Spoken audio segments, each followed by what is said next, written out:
Welcome back to Art Life. I'm Garibaldi, and we have a very special guest for you, the bantamweight champion, TJ Dillashaw, aka Dillashaw. Thanks so much, man, for being here. I appreciate it. Absolutely. Good to see you. You too. Yes, we're not eating sushi right now.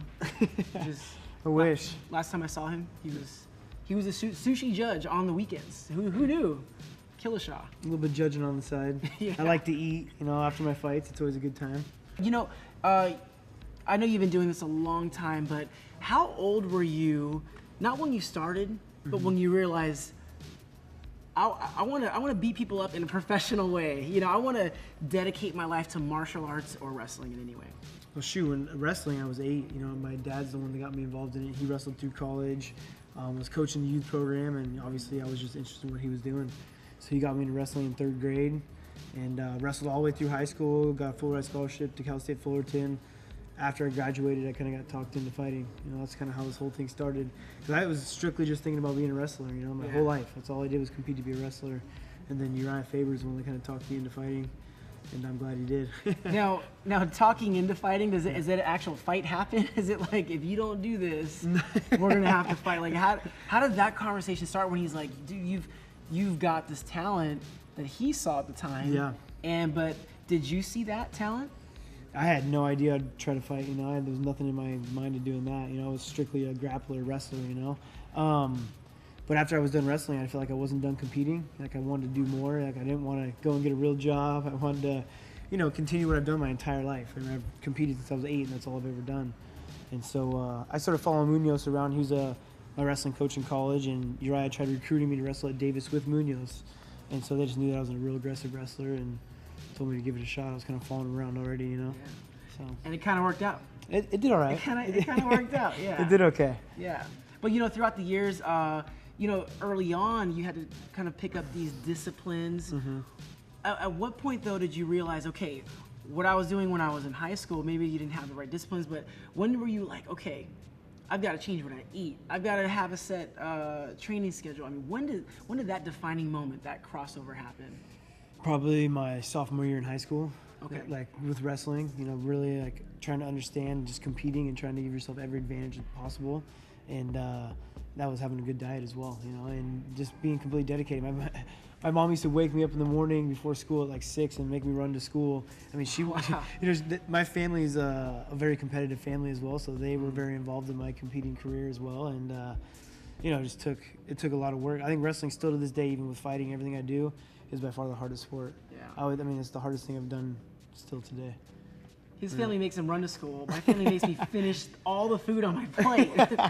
You can tell the difference. And I was even like having to watch what I was eating, you know. I mean, I wish I wouldn't have cut weight as a younger kid in high school, but you know, that was what you were told to do for competing. Yeah. You know? But what's going through your mind that first time you step into like this cage match per se?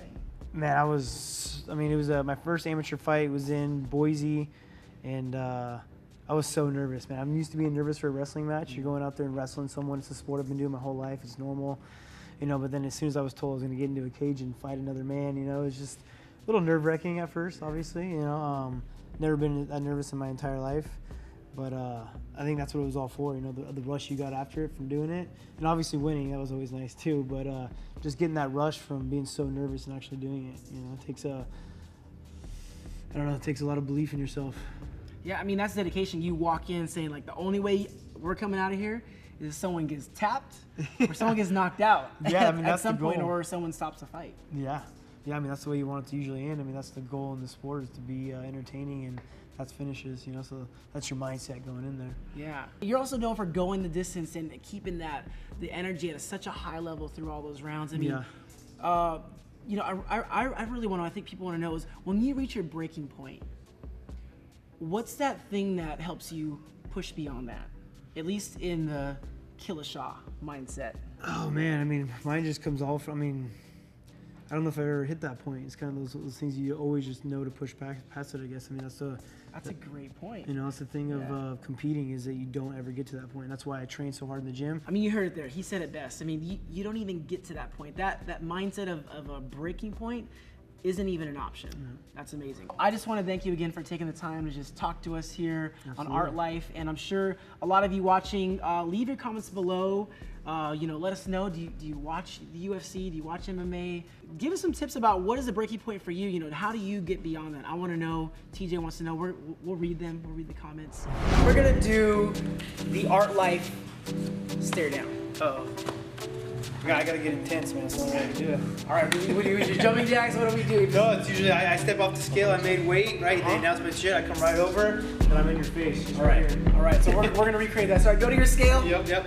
I'm weighing in. I'm on my scale. I came in at 140 pounds. Exactly on the dot. All right. 10.